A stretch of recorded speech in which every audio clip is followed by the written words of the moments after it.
Thank you for joining the Product Angle Show. On today's episode, we have Neeraj. Neeraj was a guest last week, and we've got some amazing content discussions we had lined up. So this is part two of what we're discussing. So welcome, Neeraj, and thank you so much for being on the show again this week. Yes, thank you for having me again on, Pradeep. I really enjoyed being here last week, and I understand our conversations went in different directions, and we wanted to spend some extra time talking about other additional topics of interest for everyone. Absolutely. I think these topics are very relevant right now. And, before we get started on that, just remind everybody who you are and what you do. Yeah, of course. My name is Neeraj Mathur. I like to think of myself as a person on a mission to find ways to help make life simpler and easier for others. I was born and raised in New Delhi, India. I have called Silicon Valley my home for more than a couple of decades now, where I live with my wife and kids. Work-wise, I am a mission-driven product and design guy who's been in the industry for more than 20 years now. I've had the privilege to work with some of the marquee names, such as Sun Microsystems, Silicon Graphics, Cisco. But for the last decade or so, I've had the opportunity to work with several VC-backed startups in security and fintech, such as Authenticate, Sky High Networks, Blue Box Security, and most recently for us all. I've also had an opportunity to try my own startup twice, but I have failed remarkably and have lots of interesting lessons to learn from those. Definitely. It's always a lesson learned, I think. Now, I asked you this week, and I'm going to ask you again, but I expect a different answer this time. Tell us something that about you that we cannot Google. Yeah, we're going to figure out a way. If we keep doing this on a regular basis, all the secrets are going to get out. You might stop doing. I'm going to have to stop asking this question if we have more. You might stop coming on these sessions with me. No more. Look, this is interesting, actually. This gives you an insight into, we always talk about who the person is, what they have been up to. Many a times it just kind of boils down our work and our experiences, but it allows to have a window into other things that a person may be involved in. So I appreciate you asking this. And credit to you, I actually asked Sarbjeet Johal this question last week based on your inspiration. Many people don't know, or very few people know, definitely not anywhere on Google. As a child, thanks to my mom and my brother who pushed me into learning Indian classical music. So I got trained on Indian banjo. Oh, wow. And I was pretty darn good at it. Or at least that's what I still think. Yeah. So I having picked up instruments early on in my life, it allowed for a lot of interesting things to happen, opened a side of my brain that I really appreciate. I enjoy music a lot. I don't play with instruments. I've been trying to pick up guitar, which my wife wants me to do much more aggressively, but getting there. Yeah, definitely. Playing a music instrument, I think, is very valuable. As you say, it brings out that creative side, the other side of the brain. So definitely, I appreciate that. Thank you for sharing that. So in today's conversation, we're going to be talking about how to land your next role if you've been laid off or you're about to get laid off. What can we do? So first of all, it's clearly obvious where we are. I don't think anyone needs to be reminding of where we are. But in your opinion, what does the economic outlook look like? What are you thinking in terms of right now? I think there's millions. I don't remember the exact number, but there's millions of people who are unemployed. What are you thinking in terms of the economic outlook? Yeah, in terms of numbers, I think as of May 14th, we're looking at approximately 36.5 million Americans who've lost their jobs. Wow. In roughly just just over 8 weeks or something like that, since the coronavirus shut down. So dramatic numbers. Look, I'm not a finance guy or an economist, but what I do have from an experience standpoint is I've seen a couple of these in my life prior to this. Everyone saw the 2008, or some of us saw the 2008. We're definitely part of that. And then the one back in mid 90s, which also impacted my own sort of career in some ways. We've never been in a situation like this. A lot of the recessions and the depression kind of conversations that people are starting to talk about, I'll let the economists actually go deeper into why and where this is going to go. What I do know is that the economy will recover. Yep. It may not look the same. It may not recover really fast, but it will recover. It always does. So that's the way I kind of think about it. Yes, the unemployment rate is about 14.8%, and it's expected to go as high as 24, 25%, literally depression levels, if that be. But I think at some point in time, like anything else, if the good days haven't lasted, these sort of the tough days aren't going to last forever either. Yeah. While so much of us focused on the economy being bad and what's happening because of coronavirus, there are some very interesting things to talk about.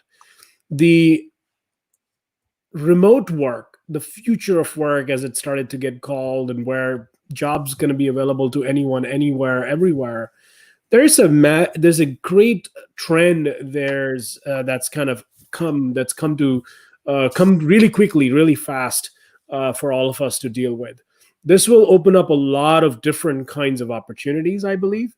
Yeah. Yes, the gig economy has taken a hit, but I think as these remote jobs expand, the kinds of opportunities that open up for people, even the gig workers who were dependent on certain kind of jobs earlier, they will find, I should say, interesting opportunities wherever they currently are, and be able to participate in the economy much more than they have in the past, I believe. Definitely. And one of the things that really excites me is that you could be working for a tech company based out of San Francisco before the recruiter would say, hey, we'd love you to move to San Francisco. Now, with remote work, you could potentially work for any company anywhere without having to relocate to that specific geographic location. Yeah, I think I absolutely agree with you. The location-based jobs are going to change.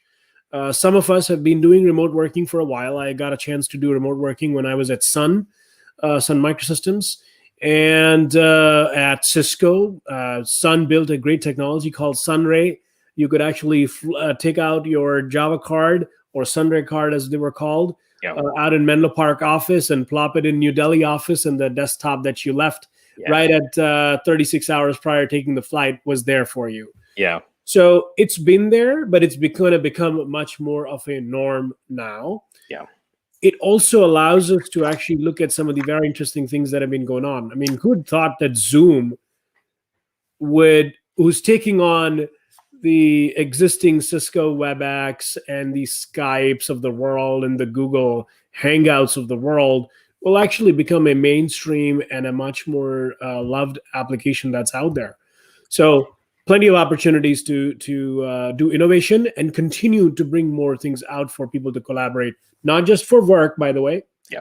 For families.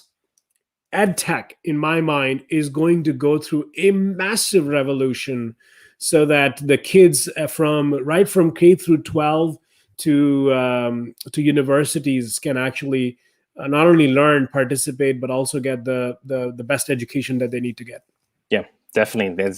I think it's going to open up a lot more possibilities that are out there, and I'm excited to see how this plays out, because I've been working remote 7 years ish, and I love it. But obviously, this isn't what we consider normal work from home. So the possibilities are there, and I'm looking forward to this.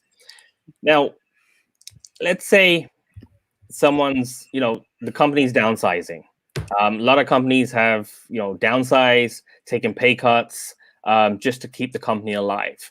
Now, what are some of the suggestions that do you have to make yourself useful? I mean, obviously everyone's hired to do a role, and there are times when people can help in other areas. There are times where people can find things that need to be fixed that haven't been fixed for, years, and work on those. What are some of the suggestions that you say that if you know your company's getting, downsizing, how can I be sure that I'm still there? Yeah. Look, it's a tough one. I wish there was 5 things that I could say, well, here's the 5 things you need to do, or you should do, or you could do, me or anybody else for that matter. to actually save your job when the economy or the company is actually going through a downturn. I think you nailed it. The layoffs are a part of a business cycle. You grow sometimes really fast, or the economy takes a turn and then you have not thought about it, or you actually hire too many people in a particular area, or sometimes you're doing just fine, but you launch a product that is not going to see the kind of revenues that you were thinking, or the landscape changed, then you have to let go of the entire product division. I've been through these kinds of transitions. I've been on both sides of these transitions in my own career as well. Know and do your job well. So that's I always tell anyone. Yeah. But this is something you would do. Be passionate about what you do. Know what you are required to do, and really do it well. Having said that, I would also caution people who are really great at their jobs also get caught up sometimes when there is big decisions around expenses and those things that company needs to make. The other ways I think that you could still be more useful or try to add more value on a day-to-day basis is have a good understanding of the business, not just your sort of side of the house of this is all that I can do, but over a period of time start to build more business capabilities that you would want to do. Take initiative and be a problem solver. No one really likes to get rid of someone who is always taking the initiative and is a problem solver. Complaints, I always tell, having been in the leadership position, I always remind everyone, complaints or highlighting issues is great, but it is awesome when you actually bring a particular issue with a couple of options that may help to solve a particular challenge. It is not to say that it's up to you to go solve all the problems that are in or outside of your purview, but it's just good that you're going to take the initiative and think about something deep enough, thoughtful enough that you can say, here's a couple of things that I believe that could be useful to solve a particular challenge. I say all this, and still I believe deep down, I'd be remiss if I didn't say this. You could do all of this, be a stellar performer, do a great job day in, day out, and still find yourself one day being told either your job is redundant or the company needs to cut costs, or other, especially if you're in a leadership position, you may actually have to make a choice where it is you or some other people or a combination of people on your team.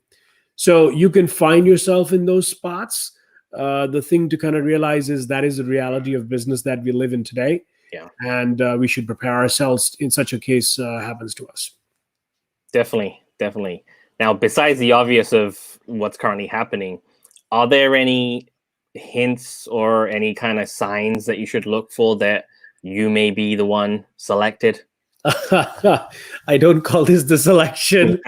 It is also not you're self-volunteered. I think that may be close. I don't know if that actually. Look, you're asking all very good questions, and I wish I had some sort of I wish somebody would write a book about how to know that you're going to get laid off. Well, the most common one that somebody will look up is if you are working for a manager who stops to. This used to happen in large companies. I'm totally on the side of having been a manager. You just can't talk about certain things, and when people ask you those questions, it's one of those I can neither confirm nor deny kind of situations.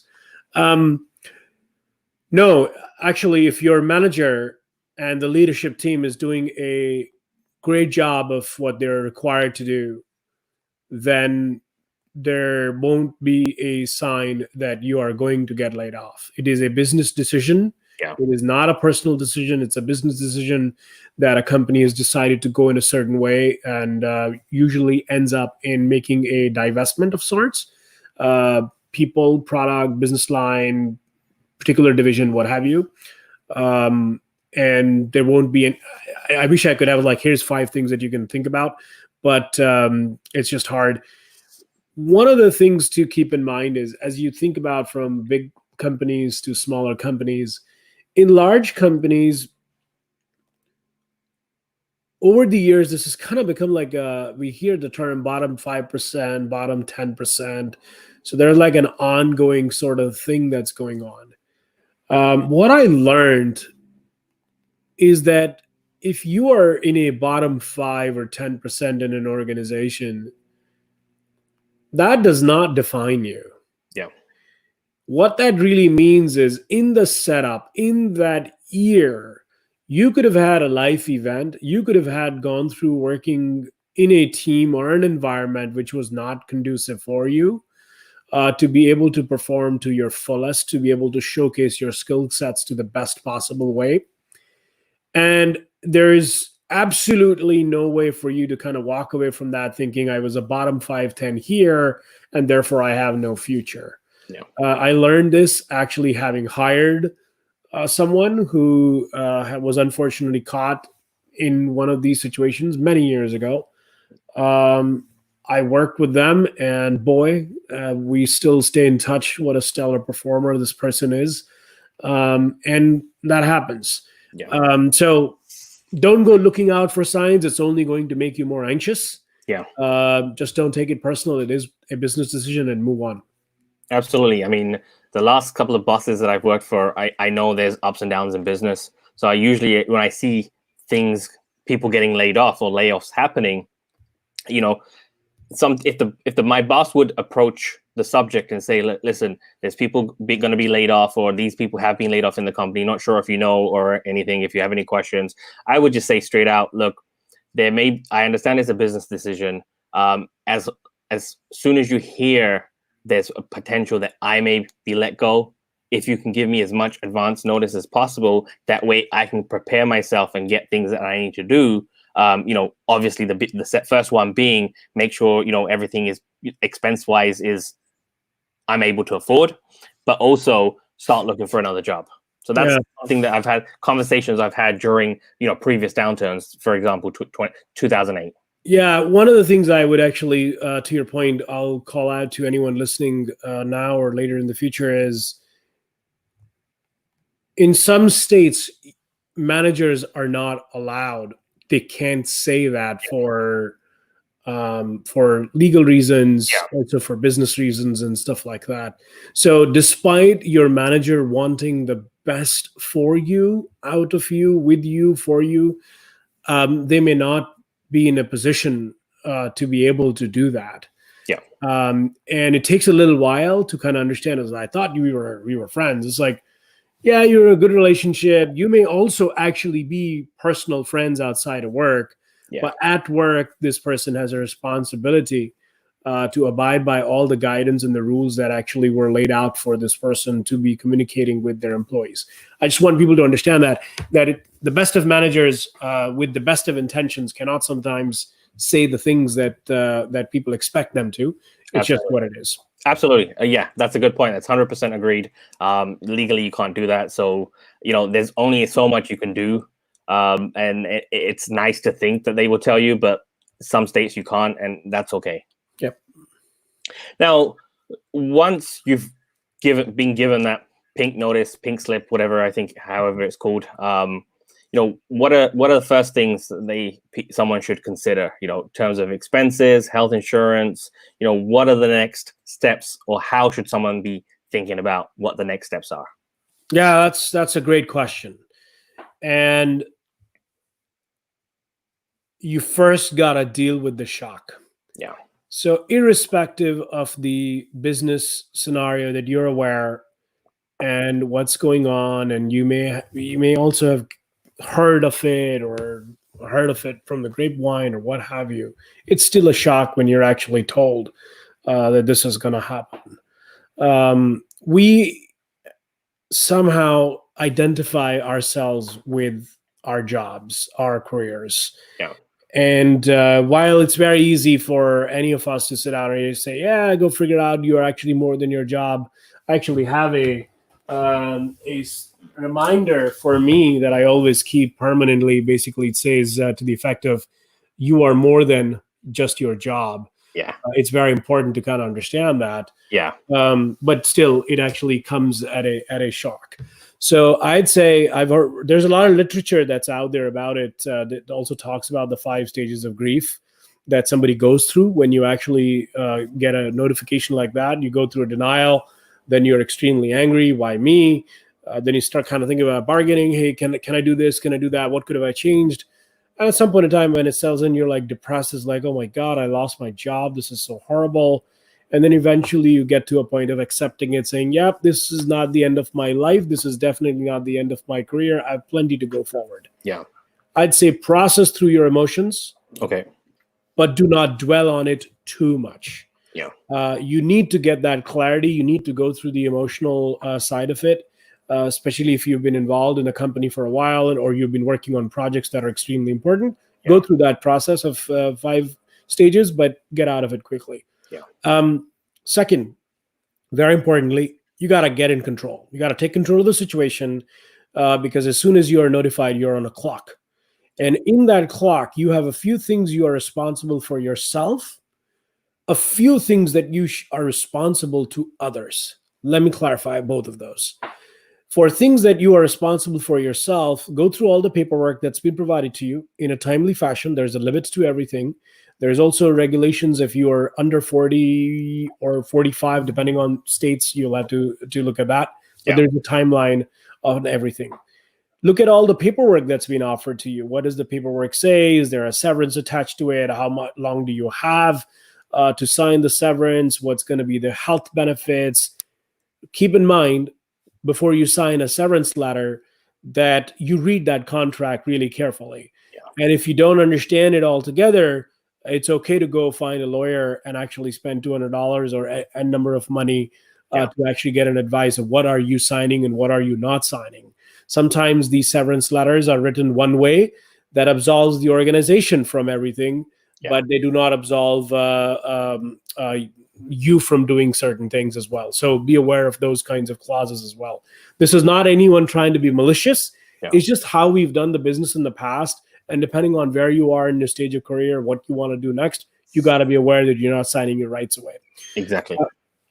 The other thing that comes out is take care of all the different things. One, understand, hey, is there any vacations? We've kind of moved in the last few years to a trend of unlimited PTO, which basically means many companies don't have to give you back any monetary stuff. That's fine in those organizations. But if you have some sort of money to take back, be aware of those. File all your expenses. I'm guilty of this. I've actually left a company without filing all the expenses, and I went out of time.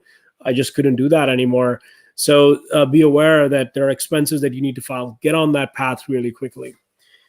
In terms of a couple of other things that you're not going to find that people talk about, having a secondary conversation after the time of notification with your manager and with the HR person on 2 things. One, what are they going to say? Was the reason of the layoff, or if someone calls for reference, what are they going to talk about it? Have an understanding of that. And this helps in prep later on. When you are asked to provide for your next gig, just before you sign the letter, they ask you for references. Who all do you want to provide as a reference? You want to know, not exactly because then it defeats the purpose of the reference, but understand where this person is as it relates to you to be able to be a good reference or not. So have that follow-on conversation. Then there's 2 other things that I think you are responsible for others. Yes, you've been laid off. You've been notified your job is redundant. There's work that you're doing that is going to go to someone. The work doesn't go away sometimes. Yeah. If you find yourself in a spot that the work needs to go to someone or some people, make sure that most companies provide notice, at least a 2 weeks notice, sometimes even more. Take the time to document the handoff properly. And the reason for that is you may in that moment be absolutely disliking the manager, the team in sometimes, and the company, but you are still a professional. Yeah. And people always remember how you leave. So make sure you leave them with the best. They are your teammates until the day you leave the organization. So treat them like that. Yeah. Second part, it's very often that the machine or the laptop that you have is work related. And if you do other things, your personal email and personal financial accounts and all that stuff on your laptop, make sure to take that information off of that laptop and have it in a way that you could actually use it when and if you move to a different machine. Best would be don't do it. Keep your professional and personal stuff separate, but that's not practical. I get it. It's also very expensive to get all these laptops, not applicable to everyone, but make sure to get that information off. It's like things like photos, iMessages, your saved passwords, all kinds of other stuff, your kids' school stuff, if you're scheduling, those kinds of things. Basically, make sure you take your personal information away and not get caught up in having to being rushed, having to leave and then leaving some critical information on a machine that you didn't want anyone else to actually have access to. Yeah, that makes sense. What skills would you say are in demand right now? Because right now there may be a time that people need to reskill. Maybe they can't find the same kind of job that they're currently used to doing.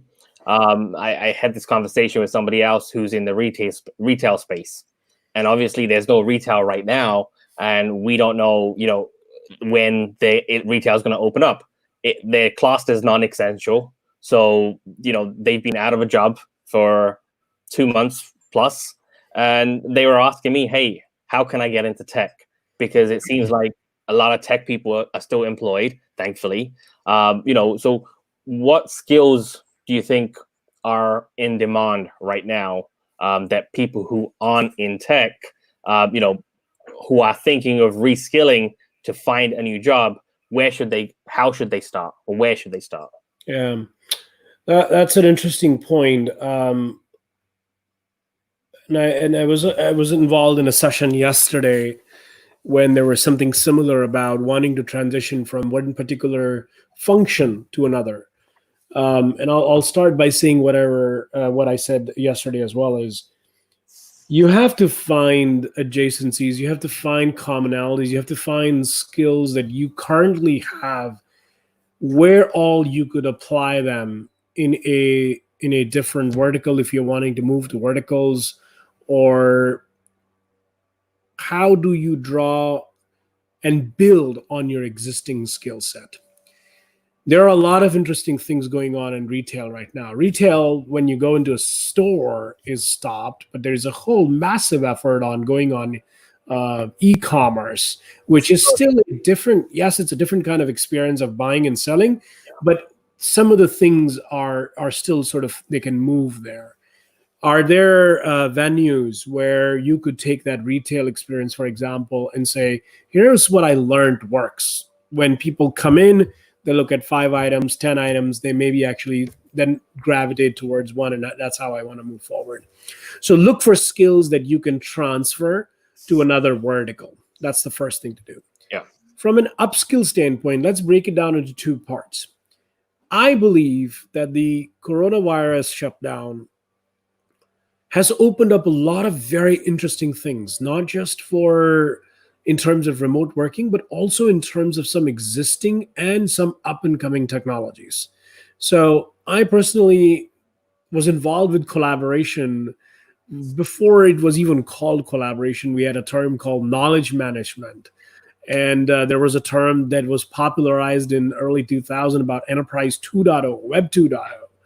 And now when I think about the Slacks and the conferencing, it's like, it's all deja vu to me in many different ways. Collaboration's coming up, video, audio, all of this is coming back with a vengeance, if you will. Yeah. So I think that things like AR, VR, supply chain from a manufacturing standpoint, I mean, we're all talking about buying microphones. We're talking about buying fancy lights for web conferencing.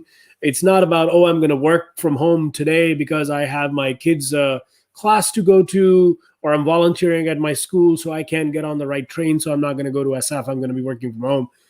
I get up and I'm here in my home office, and there we go, right? But now I need to worry about all these other things. So manufacturing and those kinds of things is going to continue to grow. One of the things we don't talk about a lot these days is ed tech.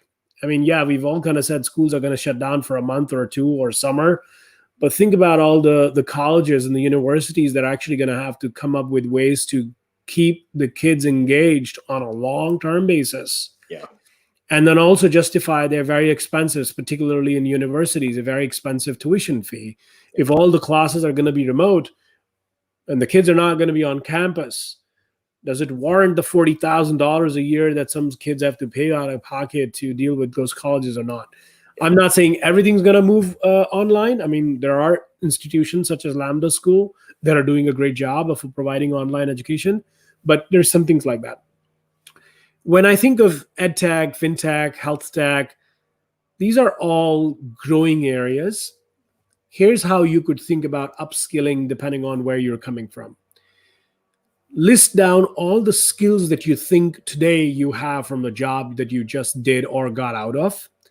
If it's retail, for example, you are in a sales, you are in customer experience, you are in customer success, you understand commerce. Maybe you also had an exposure to how to process payments. Maybe you understand a little bit of how to close the place of retail on the day. What are the mechanics involved? Lots of different things, inventory, that kind of stuff. Jot down all those skills, and then don't forget to have soft skills like being able to communicate with people, being able to deal with people who may not be happy walking into the store because they bought something, it didn't work out. 2 days later, they're in the store, and now they're not happy that whatever they bought isn't working. Those kinds of skills are very, very crucial. Create a list, and then say, okay, my interest is in selling clothing, ornaments, jewelry, high tech, whatever that be, and then see what are the companies that are playing in that realm. So you go from taking what skills you have, who may need it, where they may be able to apply, and don't be shy. If you have 6 or 7 of those out of the 10 that they may be required for a job, apply for it. Yeah. And if there's any, one of the things that I want to call out here is like, particularly for women, not every skill that's being publicized on the job you need to have. Yeah. If you have even 4 or 5 of the 10, apply. Because your ability to pick the other 3, 4, 5 that are required on the job in 3 months, 6 months is very high. You'll get it. Absolutely. There's this balance of saying, oh, I don't have all this, so I won't apply. No, you apply and let the other person make a call of what they're looking for. Can you substitute the lack of your skills, perceived lack, I should say, of skills, with your enthusiasm and attitude and your ability to be a fast learner? Hiring managers are looking for those kinds of people, and person with an awesome attitude will go much longer in a job than a person with all the skills with a pathetic attitude. Definitely. It's an interesting point you bring up, because I was chatting with somebody earlier, and one of the things people do is it's so easy to apply for a job these days. You can go to a bunch of different sites, upload your resume once with a cover letter once, and all of a sudden you can start just hitting submit, click, apply. And in literally 5 minutes, you could have applied to 100 different jobs. Now, from my perspective, there's a place for that. It's a numbers game, right? You submit 100 resumes. There's bound to be 1 to whatever number that are going to come and reach out to you. But I don't think that's the best way, in my opinion. The best way is to target what types of jobs you're looking for, network, and try and capitalize with customized outreach, as opposed to sitting at home, applying to 200-300 different jobs on different job sites without knowing anything about them. So I'd love to hear your perspective on that, because I go for the more network, customize, specialize, outreach type of efforts, as opposed to the one click. That's a great point. And look, I think both of these apply. Yes. In some scenarios. Yeah. If you're early in your career, I say spray and pray, sort of a mentality of just clicking and going as wide as you go. Cast the net as wide as possible. If you're early in your career, I think it works. Yeah. What clicks, when it clicks, you really don't know. But if you're more senior in your career, you've actually had a certain, and I say senior, junior, I would say if you're in the first 5 years of your career, you're still figuring out what you want to do, go ahead and apply it to see what different kinds of things you can explore in your life. If you're 5 and over, you've kind of started to somewhere close to 8 years, you kind of figure out, this is what I like to do. This is where I've been successful. I have a little bit of a track record to show some achievements, some progress that I've made in a particular sector. When you get to that, and then anything beyond, then you're certainly looking for your method of a targeted approach of making sure that your skills match what you're looking for and what they're looking for. Because when people start to look for experienced folks, there are very specific needs that they want to make sure you're going to have on day one. Yeah. You might need to learn a thing or two here and there or on the job, that's fine, but predominantly you should be able to run that function or be able to do that job really from the day one, so to speak. There's 2 other comments on that. One, I believe network, and I said this yesterday as well on this other panel, network when you don't need the network. Yeah. And I think it applies particularly in times like these. There are a lot of people that are now looking to network, which is great. And I say to everyone who's actually looking to network right now, please go right ahead, do more of it. Do it from a standpoint knowing that the person you're going to speak with will not have anything to help you out with right now, other than their time, their ability to listen to your questions, and their ability to provide you with some answers for what queries that you might have. Yeah. But they may also be in the process of learning, so that mutual learning is going on. Be open to that.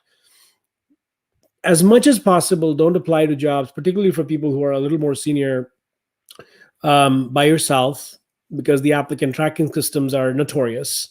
Find yourself a person or a friend of a friend of a friend, even that works, who can put in a word for you to the HR or to the hiring manager. Also, I have realized that Twitter is a great place for people are posting all kinds of jobs on Twitter.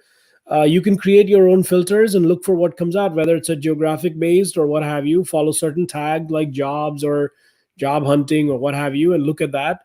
There's many, many different opportunities to do that, to be more targeted. Yeah. And folks should leverage that. Having a online resume, and no, you don't have to pay for or go create your own website. Just put it up on Medium or just put it up on Substack or WordPress or what have you. You can go just do that. Having a copy or having an accessible copy, whether you put it on a free box or a free Dropbox or what have you, just be able to hit send to whoever is looking for one is another tip I'd leave with, so that you're not trying to figure out, oh, I forgot to take this person's email address. They thought they had a job that I could have been good for, but now I've lost that opportunity. That's a good point. Keeping it easy and accessible to send to whoever, whenever you need it, ASAP. Yep. That's a good point. Now, what are some of your tips on creating a personal brand? Because personal brand has exploded in the last couple of years, and brands are now becoming people. And if you look, I've been on Twitter and I'm seeing big brands like Netflix. They talk like people now. And their tweets are as if it's a person talking, as opposed to a big corporation talking. So brands are becoming people. What are some of your tips or thought processes on creating that brand? Because the way I've seen it is, if you want to hire a product manager, a product person, there's a whole applicant pool that you can, as an employer, you can pick from. But if someone wants to work with Pradeep or Neeraj, that's defensible, because they're coming to Pradeep or Neeraj because of what Pradeep and Neeraj can bring. So, what are your thoughts on that? Yeah. I would like to challenge one thing you said about brands are becoming people. I have a different take on that. I would say human being people are humanizing these brands by speaking through them. Yeah. I'm a big believer, and there is this whole controversial, we won't go into this, is like companies are not people. I believe in that. For all practical purposes, it's the people who actually form the company. Yeah. Brands, personal or or companies, what has happened is the online trust, whereas a lot of our stuff has moved online. I mean, eventually everything is tech enabled. We are looking to make sure that in the communication channel, when you see somebody face to face over a period of time, you work with them, you interact with them, you start having trust in them. And that's how what brand is actually doing is it's allowing people to say, okay, this person is authentic, this person is trustworthy, and your body of work through your employment history, through your interactions in social media, if you're a blogger or a writer, a certain way you write, certain things you write about, that just start to kind of become a extension of you going into the online medium rather than being a physical being, if you.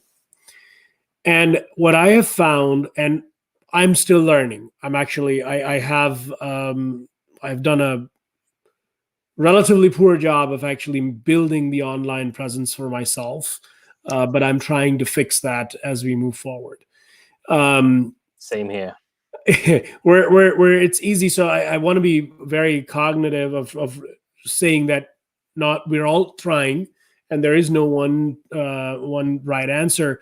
However, starting somewhere, as I was speaking with someone last week, pointed out, starting somewhere is a great start. And building your personal brand is extremely important, particularly now as we go through this remote working where anyone could have a job anywhere. How do you differentiate yourself from somebody else is going to be very, very crucial.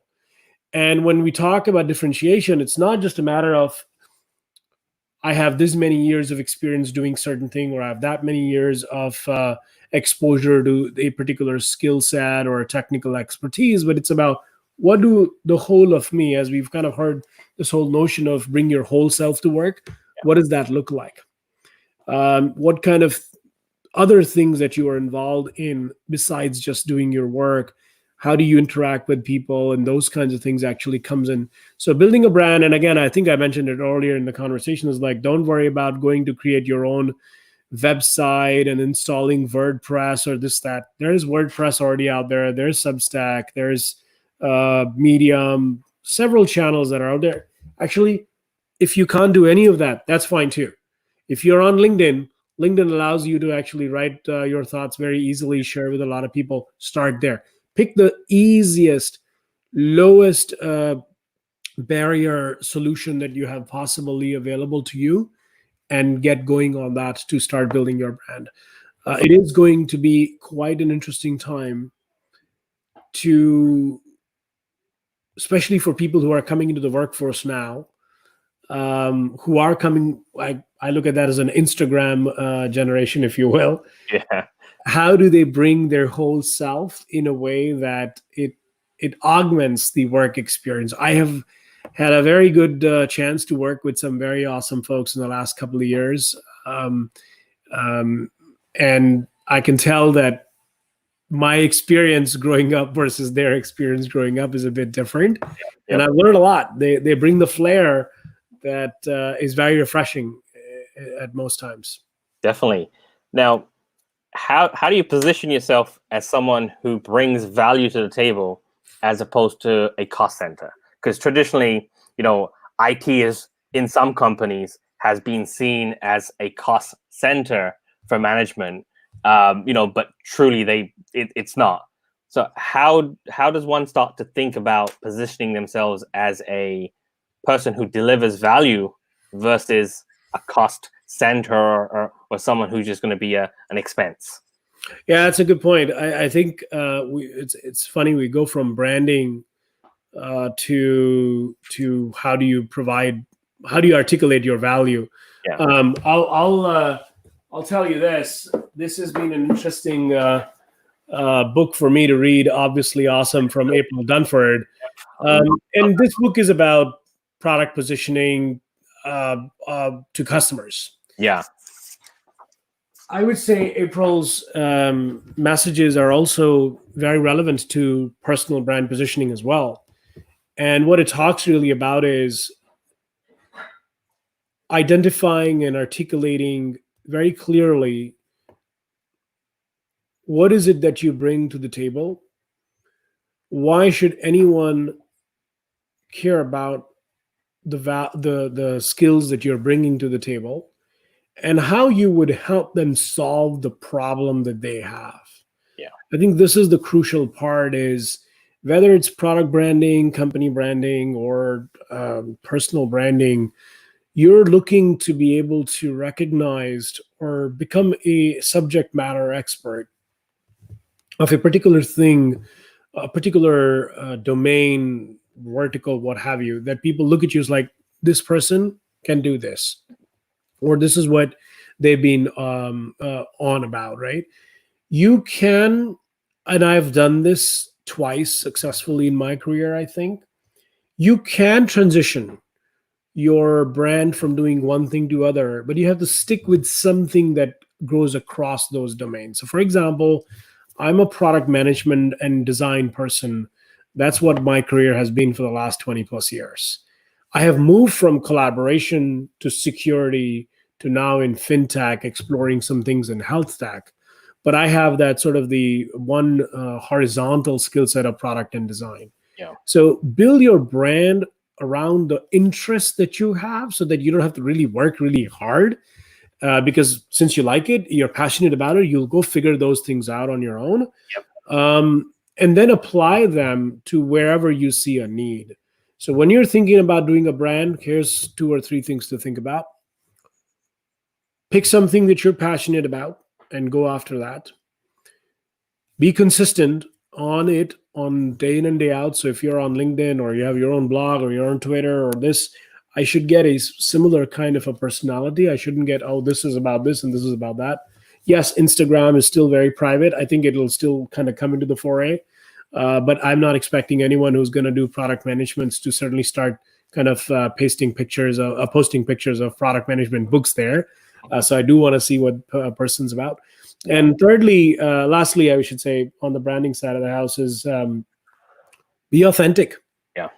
One of the best things that Laura Klein and Daniel Elizalde and Rich Mironov, people that have helped me and been mentors in my life, they've repeatedly told me, yes, there are a lot of people talking about certain things, but each person's experience is unique. Yeah. And one should always start from sharing their experience, because it may be the same thing, maybe the same principles of things that people are going after, but how they arrive at it, or their own finding, their own journey, it's about that. It's not just about landing to the destination. Definitely. That's a good point.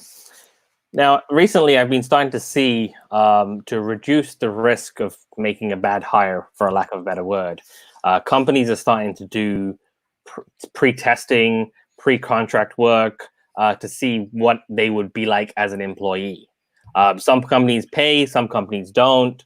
What are your thoughts on, the actual process from someone who's looking for a job to then be asked, hey, can you do, work on this case study?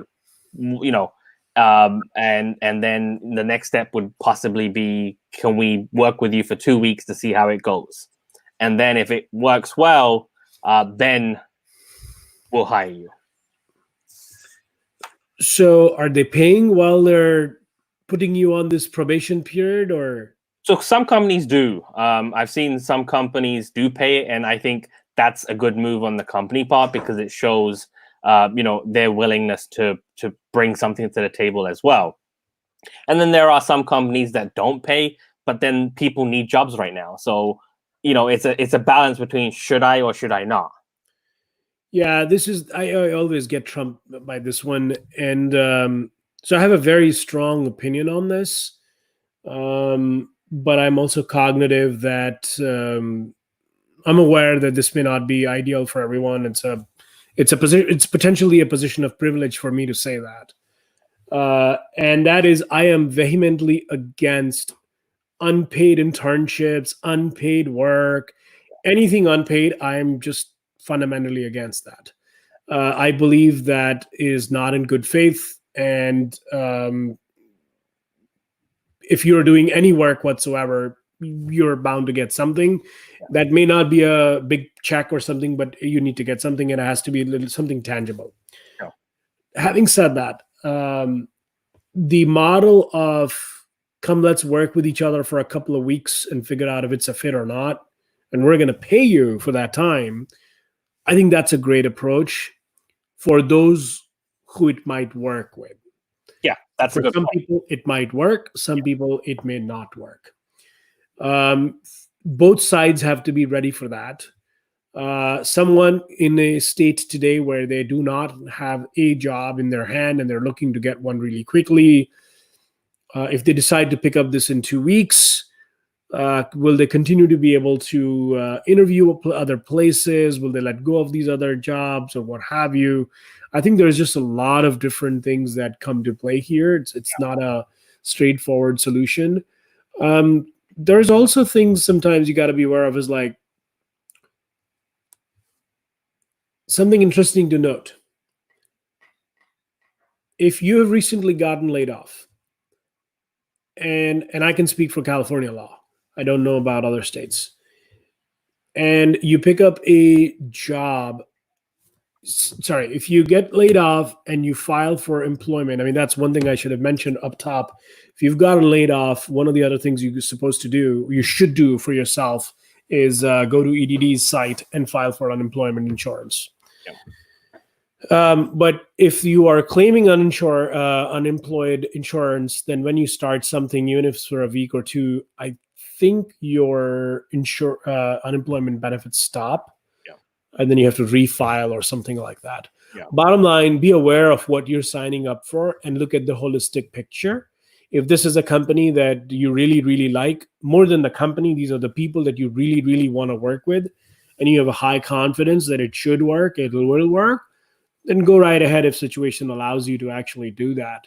But I think this is one of those where it depends, the proverbial MBA answer.